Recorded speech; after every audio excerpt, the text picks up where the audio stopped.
Shalom. Shalom. Bagaimana kabar Bapak, Ibu, Saudara? Kami berharap berkat Tuhan senantiasa melimpah dalam kehidupan saudara sekalian. Dan kami juga berharap bahwa Bapak Ibu Saudara sekalian dalam keadaan yang sehat. Dan bila Bapak Ibu Saudara sekalian baru pertama kali mengikuti ibadah GB Battle ini, bisa memberikan respon atau menyampaikan pokok doa melalui kolom chat yang ada. Mari kita bersama-sama berdoa untuk memulai ibadah ini. Bapa, kami mengucap syukur ya Tuhan buat kasih setia dan kebaikan-Mu di dalam hidup kami. Kalau sebentar kami mau memulai ibadah pada hari ini, kami mau menaikkan pujian kami Tuhan, kami mau memuji menyembah nama-Mu. Biar Engkau saja yang disenangkan lewat pujian kami. Kami juga mau menerima berkat dari firman-Mu ya Tuhan, biar firman-Mu ya Bapa boleh menjadi penuntun bagi kami, dan kami boleh melakukannya di dalam hidup kami. Terima kasih Tuhan, kami siap memulai ibadah pada hari ini, hanya di dalam nama Tuhan Yesus Kristus. Haleluya, amin. Selamat beribadah, Tuhan Yesus memberkati. Terima kasih Tuhan. Yang percaya Tuhan Yesus baik boleh melambaikan kedua tanganmu. Terima kasih Tuhan.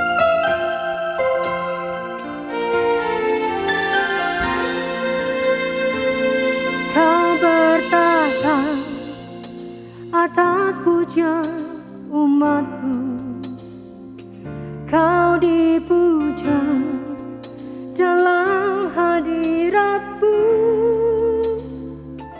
Kami masuk dalam tempat kudus-Mu, tinggikan nama-Mu. Kau bertahan atas pujian umat-Mu, Kau dipuja dalam hadirat-Mu. Kami masuk dalam tempat kudus-Mu, tinggikan nama-Mu. Ku tinggikan nama-Mu Yesus. Ku angkat tinggi panji-Mu. Ku bersujud dan menyembah-Mu, Raja segala raja.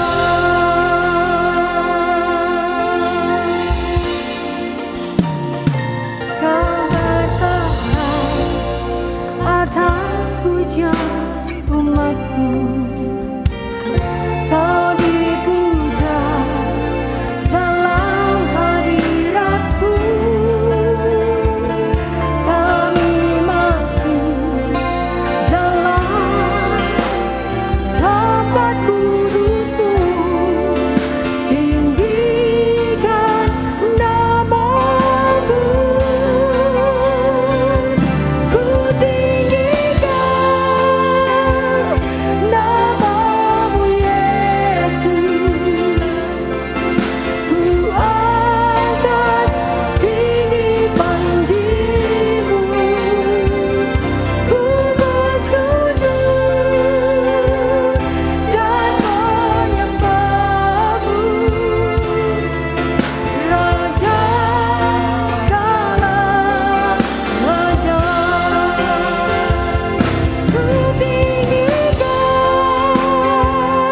nama-Mu Yesus. Ku angkat tinggi panji-Mu. Ku bersujud dan menyembah-Mu, Raja segala raja.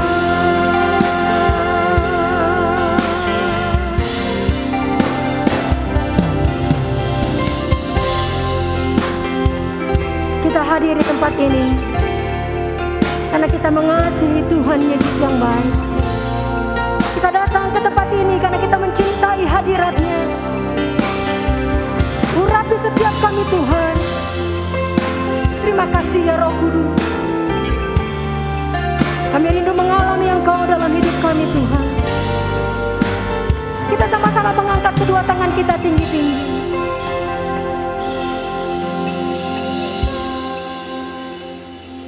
Namamu Yesus, ku angkat tinggi panji-Mu, ku bersujud dan menyembah-Mu, Raja segala raja. Ku tinggikan namamu Yesus, ku angkat tinggi panji-Mu, ku bersujud dan menyembah-Mu, Raja segala raja.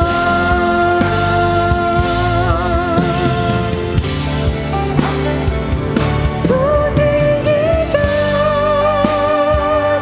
namamu Yesus, ku angkat tinggi panji-Mu, ku bersujud dan menyembah-Mu, Raja segala raja. Ku tinggikan namamu Yesus, ku angkat tinggi panji-Mu, ku bersujud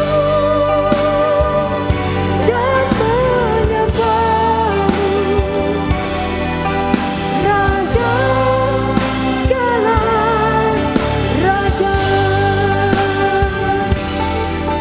Raja segala raja. Raja segala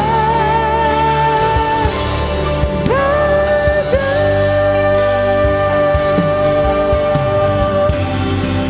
Kami percaya Kau hadir saat ini Tuhan. Berikan tepuk tangan yang meriah buat Tuhan kita Yesus. Haleluya, haleluya, haleluya. Kami percaya Tuhan. Kami mau bersorak akan Engkau. Kami mau mengatakan Engkau Allah yang hebat, Allah yang luar biasa, Allah yang dahsyat. Yang percaya Tuhan Yesus sangat merindukan setiap kita. Boleh sama-sama katakan amin.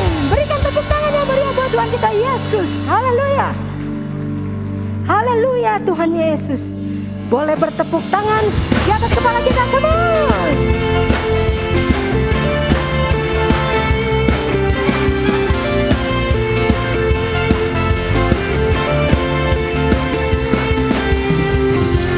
Yesus Kau kekuatan di hidupku, takkan gentar langkahku. Ku angkat tanganku di saat ku jatuh, Kaulah sumber kuatku. Lembah yang kelam tak ku lewati, sebab Engkau sertaku. Dengan imanku ku diselamatkan oleh kuasa Yesusku. Angkat tanganku ku sorakan haleluya, namamu berkuasa, surga bumi nyatakan. Ku angkat tanganku nyatakan Kau hebat, Allah yang perkasa, berkuasa selamanya.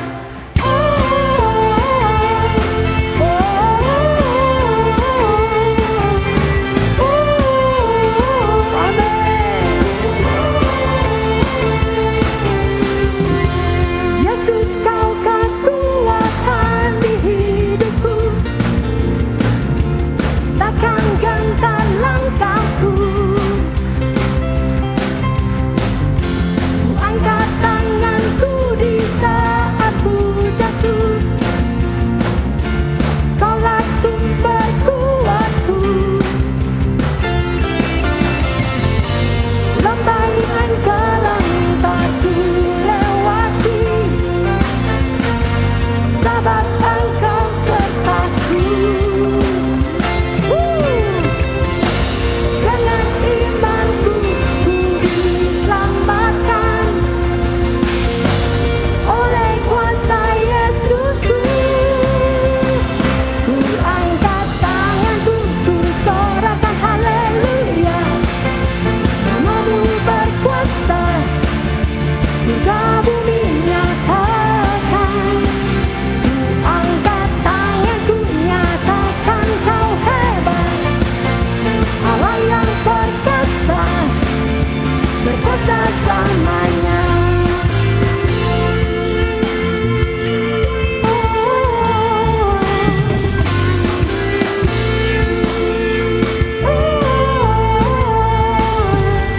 Boleh sama-sama mengangkat kedua tangan kita dan kita akan katakan,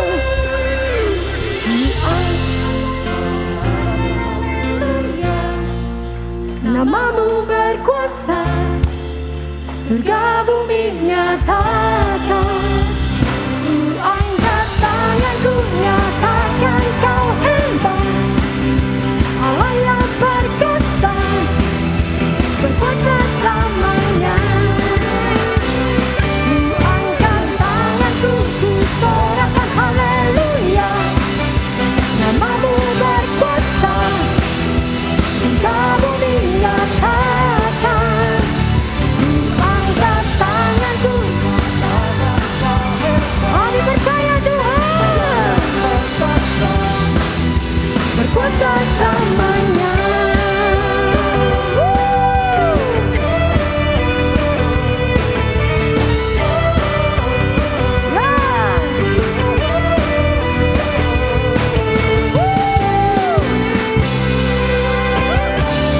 Berikan tepuk tangan yang meriah buat Tuhan kita Yesus.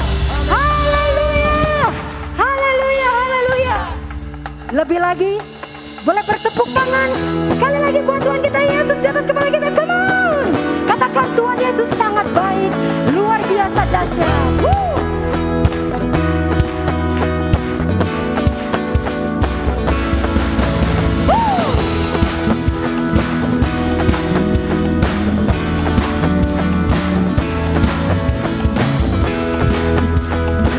Dahsyat Engkau Tuhan.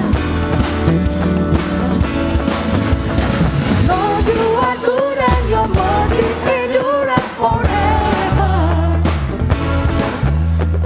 Lord, you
boleh katakan, Lord, you are good and your mercy endures forever. Lord, you are good. Lord, you are good and your mercy endures forever. Lord, you are good and your mercy endures forever. Imani, you go forever, the nation and tongue, from generation to generation. We worship you. Woo! Hallelujah, hallelujah. We worship you for who you are. Woo! We worship you. Hallelujah, hallelujah. We worship you for who you are. Oh, hallelujah. We worship you. Hallelujah, hallelujah. We worship you for who you are. Ooh, we worship you. Hallelujah, hallelujah. We worship you for who you are. Ooh, for who you are. For who you are. Sama-sama katakan, you are good.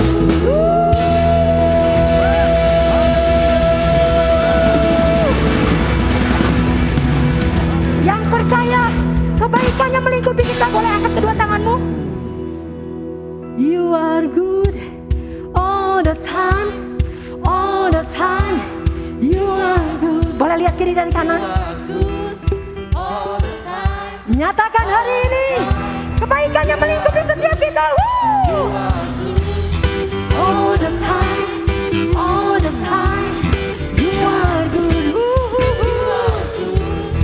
All the time, all the time. Lebih lagi katakan, you are good. All the time, all the time. You are good. You are good. All the time, all the time. You are good. You are good. All the time, all the time. You are good. Sekali lagi, you are good. All the time, all the time. You are good. You are good.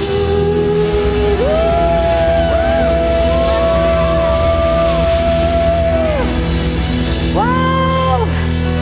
Boleh lihat kiri kanan depan belakang, katakan kamu luar biasa. Kamu hebat karena Tuhan kita hebat. Berikan tepuk tangan yang meriah buat Tuhan kita Yesus. Berikan tepuk tangan. Silakan duduk Bapak Ibu Saudara yang kasih Tuhan.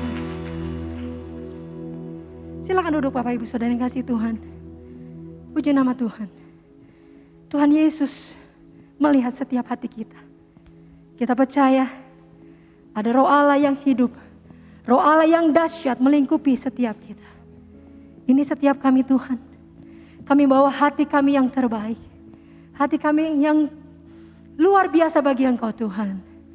Terima kasih Tuhan Yesus yang baik. Haleluya Yesus.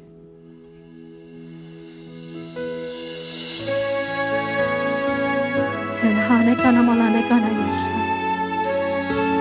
Terima kasih Tuhan.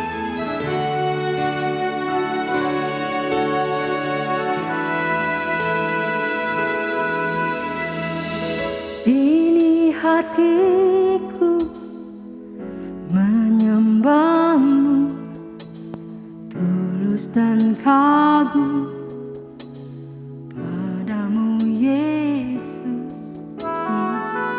Ini hatiku tak sempurna, perlu campur tanganmu dalam hidupku. Berikan tepuk tangan yang meriah. Ini hatiku menyembahmu, tulus dan kagum padamu Yesus.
Mari kita berdoa.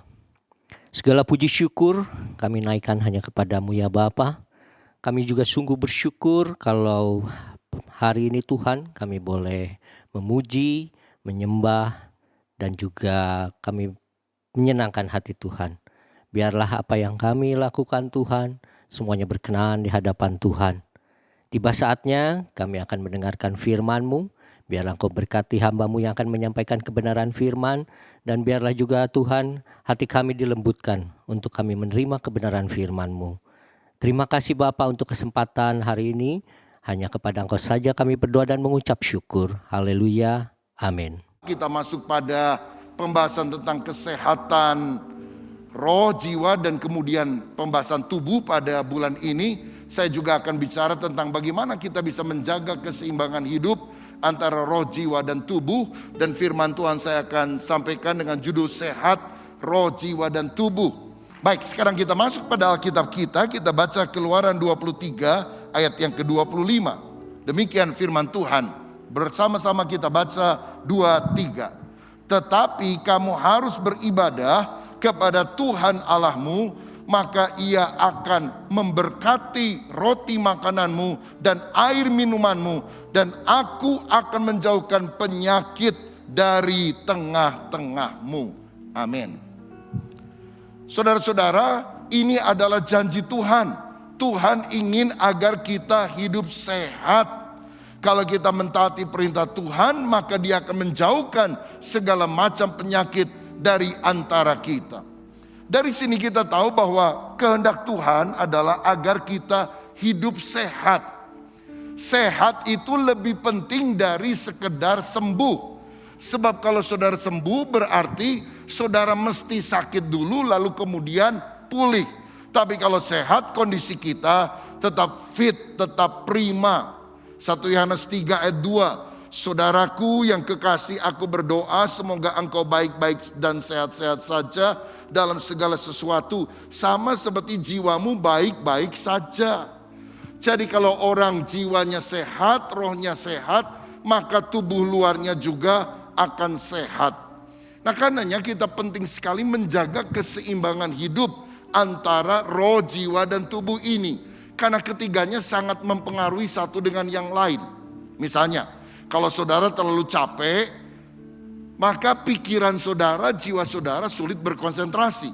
Atau kalau saudara stres, ada tekanan pada jiwa, itu bisa mempengaruhi nafsu makan kita, sehingga tubuh kita makin kurus misalnya. Begitu juga dosa secara rohania, itu akan membuat jiwa gelisah dan tubuh juga menjadi sakit.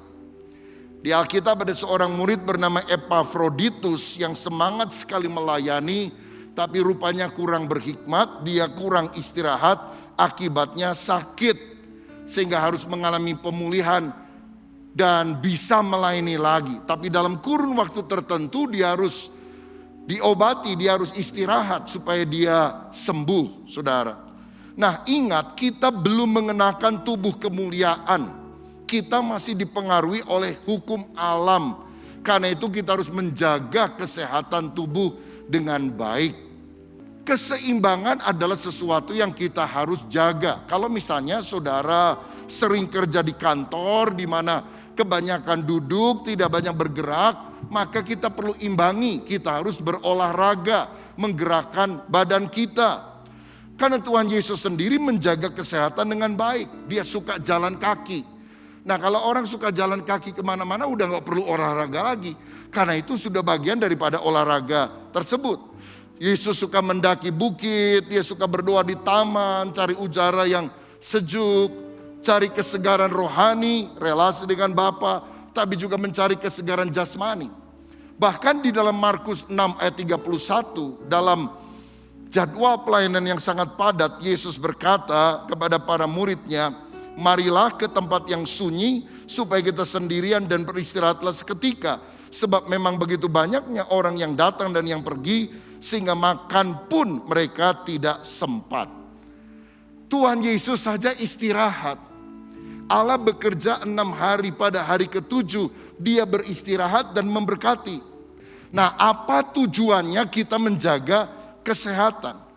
Bukan supaya body kita jadi bagus. Ya, dari badan one pack jadi six pack, misalnya seperti itu. Ini tujuan yang sifatnya duniawi, tujuan fana. Tetapi ingat bahwa tujuan kita menjaga kesehatan adalah agar tubuh kita tetap kuat untuk melayani Tuhan. Jadi tujuannya kekal.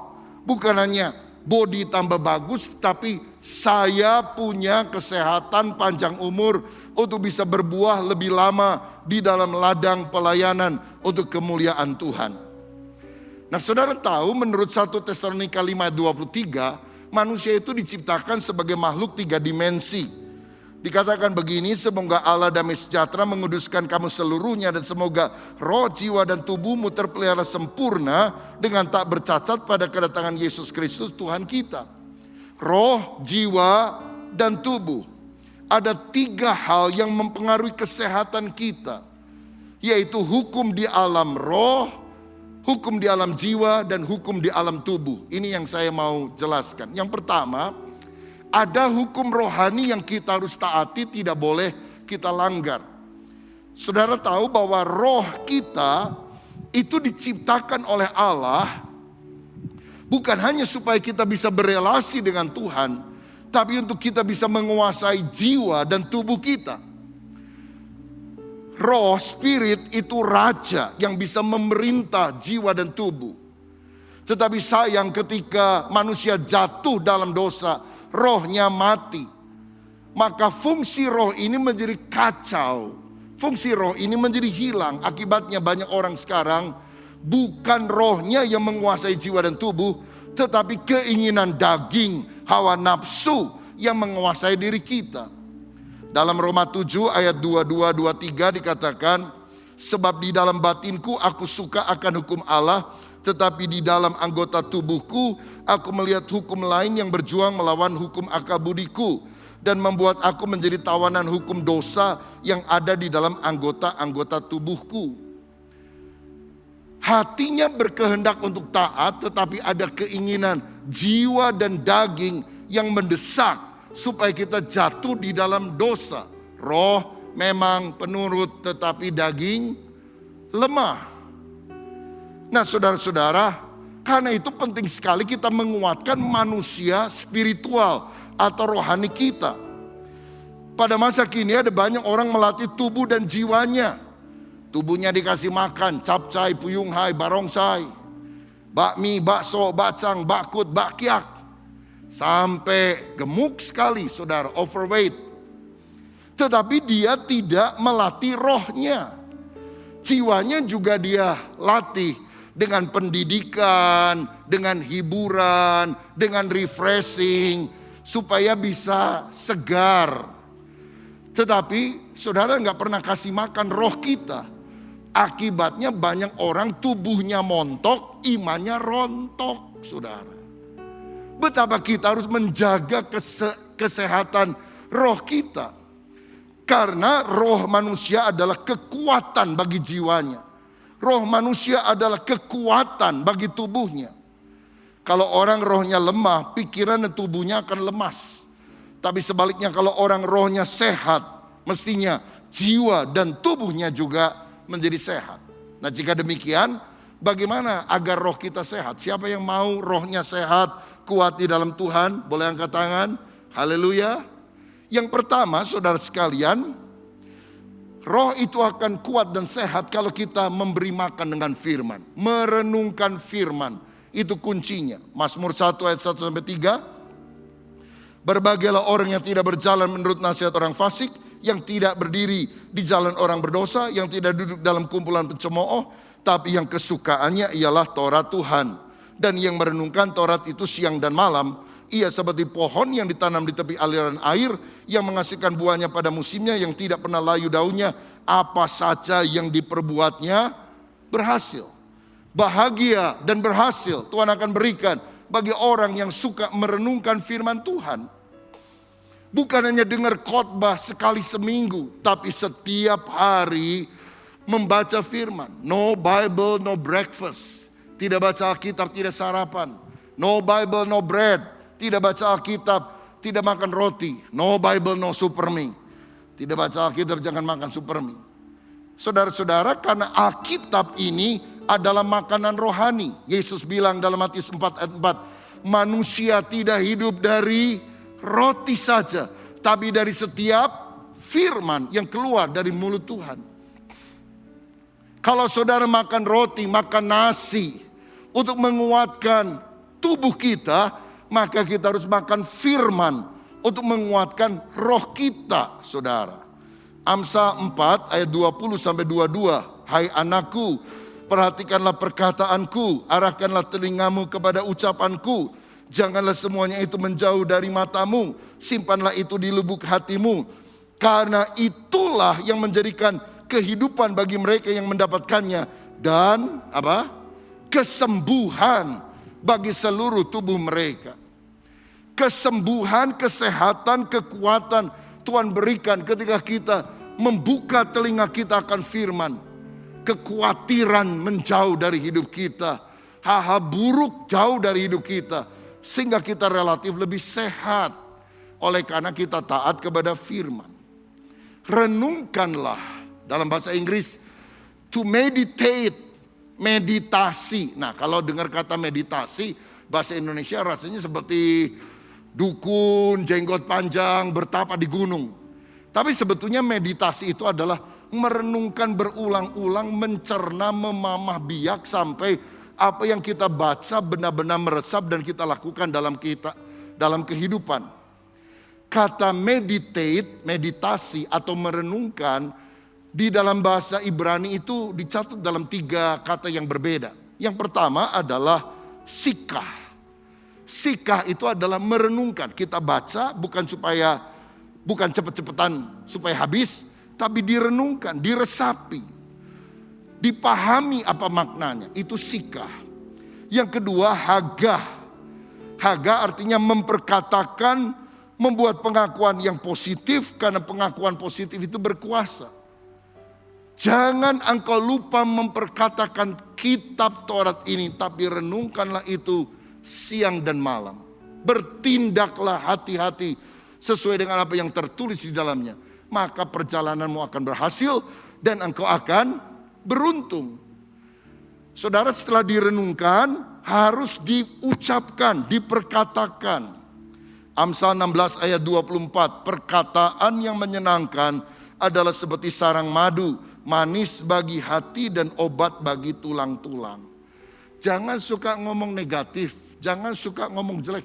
Aduh, mati gua. Mati beneran kan, saudara. Bodoh banget sih kamu.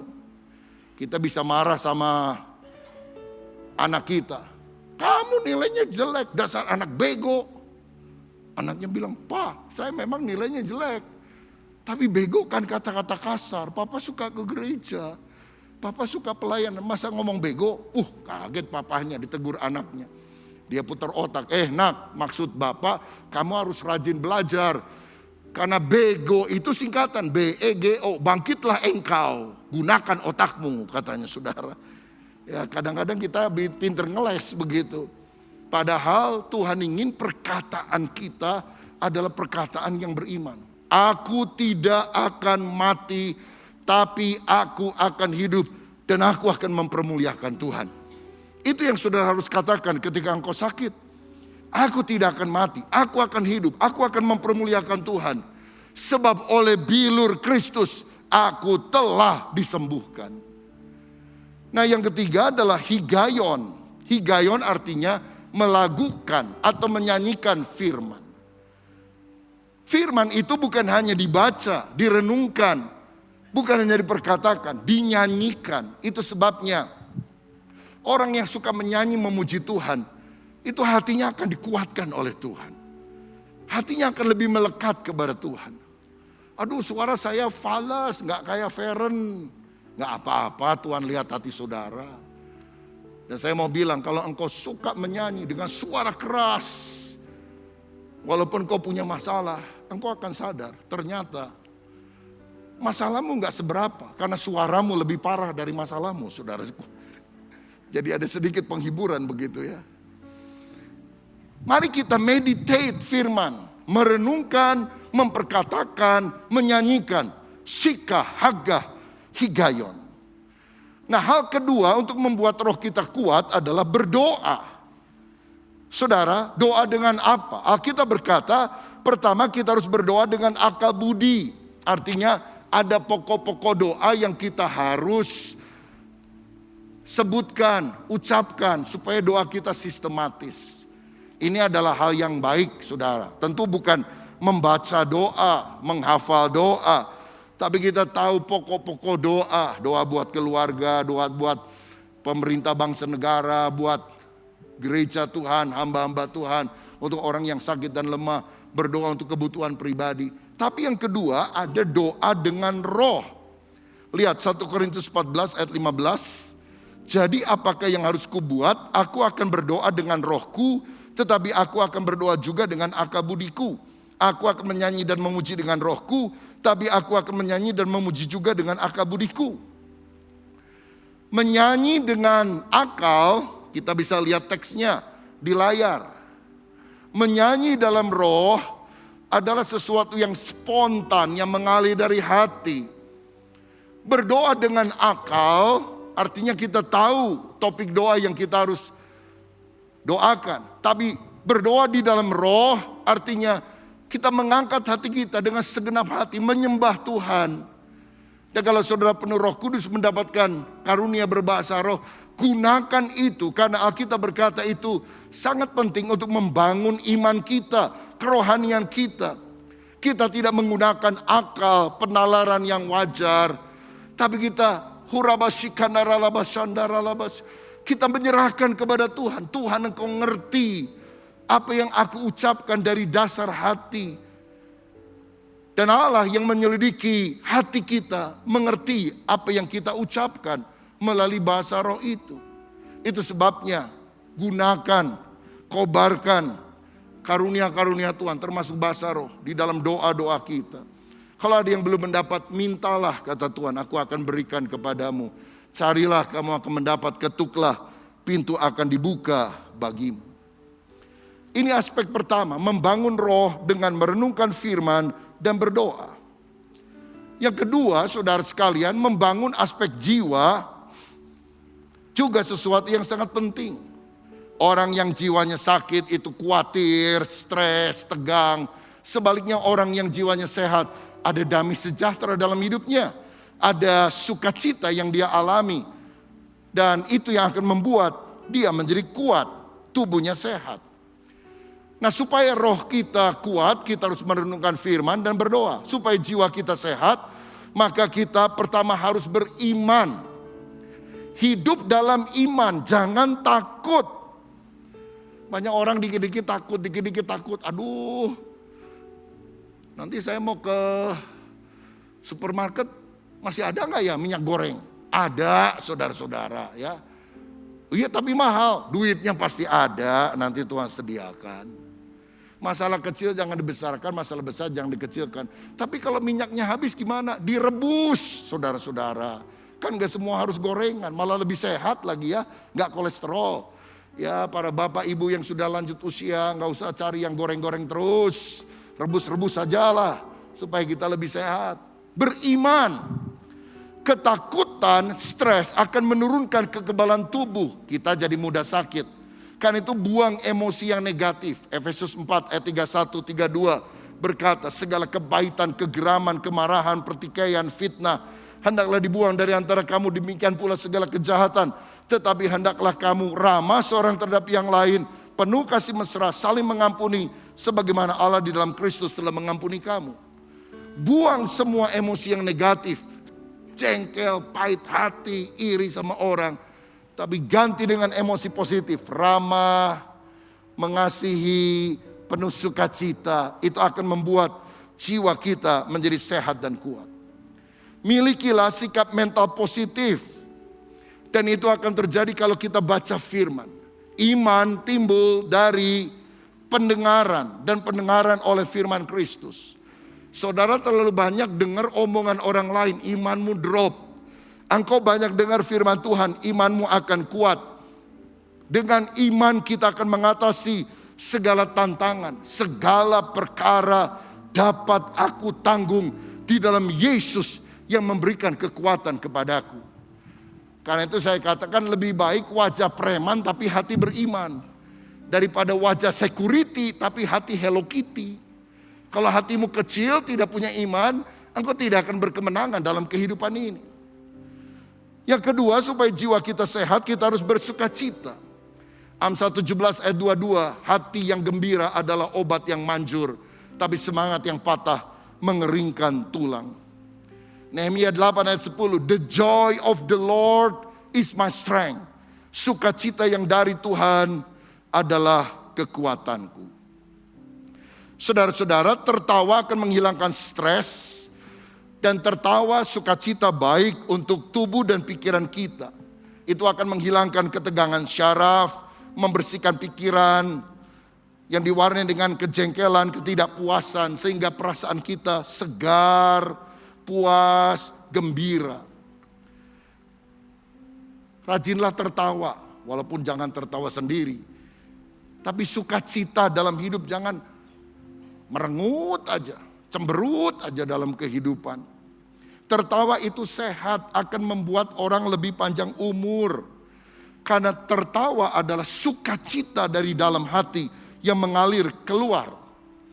Dr. Ern Crocker dari Sydney, Australia pernah berkata, orang yang mudah tertawa lebih sedikit menderita serangan jantung daripada orang yang jarang tertawa.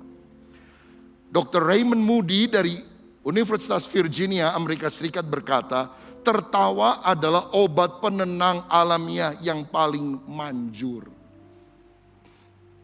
Banyak orang ke gereja mukanya muram. Mendengar khotbah wajahnya suram.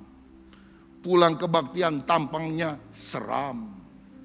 Lah kalau begini bagaimana orang bisa tahu ada Yesus dalam hidup kita? Saya yakin kalau gelak tawa bisa dijual di apotek dan toko-toko obat, para dokter akan memberikan resep kepada semua orang yang sakit. Tertawalah Anda 3 kali sehari sepanjang 5 menit. Karena itu akan memberikan efek yang membangkitkan kesehatan bagi tubuh kita. Ada penelitian lain katanya, orang yang suka tertawa, sukacita itu lebih awet muda. Karena untuk tertawa kita hanya pakai 13 otot. Sedangkan untuk cemberut 23 otot. Jadi kalau saudara mau lebih awet muda, ya, baby face, rajin-rajinlah tertawa, sukacita. Jangan cemberut terus. Nggak usah pakai jamu, galian putri, galian singset, galian kabel. Sukacita saja. Itu akan memberikan kebahagiaan dalam hidup kita. Dan kita adalah umat yang penuh dengan sukacita. Karena Yesus menjamin keselamatan kita. Haleluya. Puji Tuhan. Kadang-kadang kalau engkau salah, tertawakanlah kesalahanmu. Kita semua manusia bisa salah. Jangan kalau salah panik dan sebagainya. Ya tertawakanlah kebodohan kita. Tuhan memberikan sukacita yang tidak dipengaruhi oleh keadaan. Seperti Paulus di dalam penjara, dia justru berkata, bersukacitalah senantiasa. Kenapa kita bersukacita? Karena nama kita tercatat di sorga. Masalah sebesar apapun, paling banter mati. Mati masuk sorga. Apa yang kita takutkan? Cuma tutup mata di bumi, buka mata di surga. Cuma ciluk, apa yang kita susahkan, saudara-saudara? Inilah sukacita yang merupakan buah roh yang sifatnya supranatural. Yang terakhir, yang ketiga, jaga kesehatan jasmani. Dan bagaimana supaya jasmani kita kuat dan sehat? Ya ada banyak hal, berolahraga, tidur cukup, istirahat dan sebagainya. Tapi saya mau bahas 2 hal ini secara singkat. Yang pertama, puasa. Tahukah saudara, puasa adalah cara alami tubuh kita membersihkan diri dari dalam. Ada seorang dokter Jepang tahun 2016 yang lalu dia mendapatkan hadiah Nobel untuk penelitiannya dalam bidang kedokteran. Namanya Dr. Yoshinori Ohsumi. Dan dia menemukan apa yang sekarang disebut sebagai autopagi. Jadi kalau kita ini puasa artinya tidak makan dari malam sampai besok siangnya, misalnya jam 7 malam selesai makan terakhir, lalu tidak makan lagi, pagi tidak makan, lalu siangnya kira-kira jam 12, jam 1 baru makan. Maka terjadi proses yang disebut autopagi, di mana tubuh akan membersihkan dirinya sendiri dari racun-racun yang ada di dalam tubuh. Sel-sel yang rusak akan digantikan dengan sel baru, sehingga sel akan lebih diremajakan, bahkan akan membuang berat badan yang tidak dibutuhkan. Jadi sangat baik sekali untuk kita mulai praktekkan hal ini. Jangan bangun tidur langsung cari makan. Saudara, makan jangan terlalu malam. Saya sekarang mulai membiasakan makan kalau sedapat mungkin di bawah jam 6. Kecuali kadang-kadang kalau pelayanan di luar kota ini agak sulit karena habis kebaktian diajak makan. Tapi saya berusaha sedapat mungkin kalau di rumah jam 5, setengah 6 sudah makan, saudara. Dan setelah itu tidak makan sepanjang malam. Nah, pagi saya masih sarapan. Tapi ada waktunya kita melakukan autopagi. Jadi pagi tidak makan, siang kita bisa makan. Alkitab juga menunjukkan Daniel dan teman-temannya hanya makan sayur dan air biasa, tapi badannya lebih sehat, lebih kuat, lebih gemuk daripada yang lain. Saudara, jadi bisa autopagi, bisa ada jenis tertentu. Karena puasa itu paling tidak ada 3 jenisnya. Ada puasa total, tidak makan, tidak minum. Tapi yang kedua, puasa tidak makan tapi masih minum air putih biasa. Dan yang ketiga adalah puasa dari makanan enak. Seperti yang dilakukan Daniel. Dia tetap makan tapi nggak makan daging-daging dan yang lain. Dia hanya makan sayur dan dia hanya minum air putih biasa. Apapun polanya terserah saudara. Dan kita bukan hanya menerima efek bagi tubuh, tapi saya percaya di dalam doa dan puasa secara spiritual ada kuasa Allah yang akan dinyatakan secara luar biasa. Covid belum selesai, peperangan masih berlangsung di mana-mana, ada banyak ancaman-ancaman yang lain. Ini waktunya umat Tuhan bangkit untuk doa dan puasa. Dan yang terakhir, pilih makanan. Saudara-saudara, dalam perjanjian lama memang dibedakan antara binatang halal dan binatang haram. Dan ternyata binatang haram yang diharamkan biasanya pemakan bangkai, pemakan barang-barang busuk. Dan kalau ada binatang laut seperti tiram, udang dan sebagainya, kepiting, biasanya itu yang berada di laut bawah. Dan itu memakan seperti sampah-sampah yang jatuh dari atas ke bawah. Nah, kitab Imamat misalnya atau kitab Taurat membedakan antara halal dan haram. Tetapi sekarang dalam masa perjanjian baru Yesus berkata, apa yang masuk itu tidak haram, apa yang keluar dari hati itu yang haram. Karena yang masuk kita makan akan dibuang ke jamban, selesai. Tapi apa yang keluar dari hati, makian, olokan, itu keluar dari hati dan menajiskan orang. Jadi gampangnya begini, babi yang masuk halal, babi yang keluar haram, saudara. Saudara makan sate babi, halal.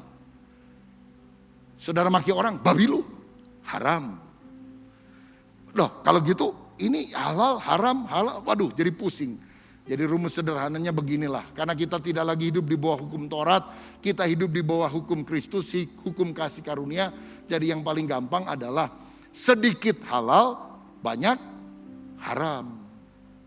Ya, kalau mau nyoba ini dikit, oke dah. Saudara-saudara, es krim boleh? Ya dikit aja. Buah durian boleh? Ya dikit aja begitu. Sedikit halal, banyak haram. Jadi saudara nggak usah pusing mikir ya, ini halal, haram dan sebagainya. Dunia udah banyak kepusingan, udah jangan ditambah kepusingan yang lain. Sedikit halal, banyak haram gitu saudara. Nah saya mau bilang, kehidupan kita sebagai orang percaya tidak lagi dihubungkan dengan hukum-hukum agama yang berkaitan dengan kesehatan. Tidak lagi dikaitkan dengan hukum-hukum agama. Misalnya makan babi halal, haram dan sebagainya. Tidak demikian. Tapi bagaimanapun juga kita harus sadar ketika ada larangan di dalam perjanjian lama yang merupakan simbol. Itu sekarang kita harus terima sebagai hukum kesehatan. Tidak berhubungan dengan keselamatan. Tetapi itu bukan izin untuk kita makan semua. Oh, semuanya boleh kok. Saudara suka makan kecoa? Cecak? Saudara makan apa? Laler? Saudara makan cacing? Kan enggak. Jadi segala sesuatu halal, tapi tidak segala sesuatu berguna. Kita juga diberi nalar akal budi oleh Tuhan. Tidak berkaitan dengan keselamatan, karena keselamatan diselesaikan oleh Yesus. Tapi secara kesehatan kita juga perlu wise. Ada wisdom yang Tuhan berikan. Dan rumusnya ya simple tadi itulah. Sedikit halal, banyak haram. Jangan banyak-banyak. Ya, makan itu boleh, rakus itu jangan. Jangan rakus, saudara-saudara. Banyak orang sekarang mencari kenikmatan, keinginan daging. Dan seringkali itu yang menyebabkan orang terseret di dalam hawa nafsu. Tapi saya percaya kalau kita menjaga keseimbangan antara roh, jiwa, dan tubuh, kita akan sehat rohnya, sehat tubuhnya, sehat jiwanya. Kita diberikan umur panjang untuk bisa melayani Tuhan, menjadi berkat bagi banyak orang lain. Siapa yang rindu hari ini Tuhan memberikan kesehatan ilahi kepada kita? Mari kita berdiri bersama-sama, berikan kemuliaan untuk Tuhan kita. Haleluya. Mari kita akhiri ibadah kita ini di dalam doa. Kita menaikkan syukur kepada Dia atas kebaikannya bagi kita. Bapa Surgawi, terima kasih karena ibadah ini Tuhan pimpin, Tuhan sertai dari awal sampai pada akhirnya. Terima kasih untuk setiap pujian yang kami naikkan kepadamu. Terima kasih untuk firman-Mu yang sudah Engkau perdengarkan bagi kami. Engkau juga menerima persembahan kami. Biarlah semuanya menjadi sesuatu yang berkenan di hadapan Tuhan. Tuhan, kami mengakhiri ibadah kami ini Tuhan dengan memohon berkat-Mu turun atas setiap kami. Kekasih-kekasih Tuhan, terimalah berkat dari Allah Bapa Surgawi, kasih sayang dan karunia dari Tuhan kita Yesus Kristus, persekutuan dan pengurapan yang baru dari Roh Kudus, berkat Allah Tritunggal yang kami terima hanya di dalam nama Tuhan Yesus Kristus. Semua kita yang percaya dan diberkati, mari katakan, amin. Tuhan memberkati kita sekalian, sampai berjumpa lagi.